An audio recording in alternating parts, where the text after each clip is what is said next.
Hoy día 4 de mayo empiezan a transitar a la fábrica de cementos. Parece que empiezan a laborar ya. Muchos camiones de carga pesada empiezan a andar por la vía que hace semanas estaba vacío, totalmente en silencio. Bueno, este rato estoy en el municipio de Otavalo. Los del municipio de Otavalo siguen fumigando todas las calles del municipio. Acá lo están fumigando y la gente, hay muchísima gente que han salido como que fuera ya normal. Hay muchos carros, hay muchas personas, hay muchos vendedores. Estamos en la rodilla.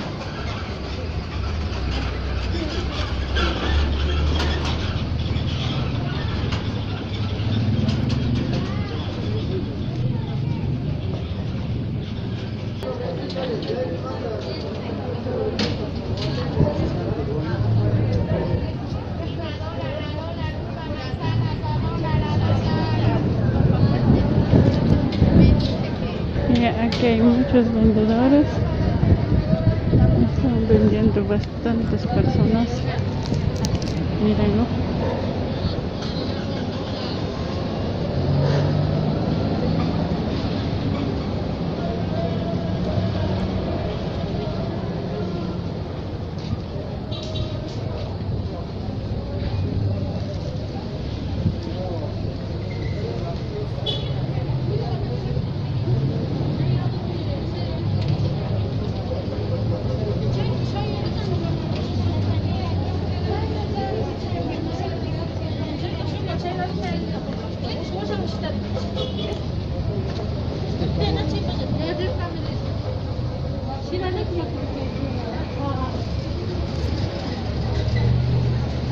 Está muchísima gente.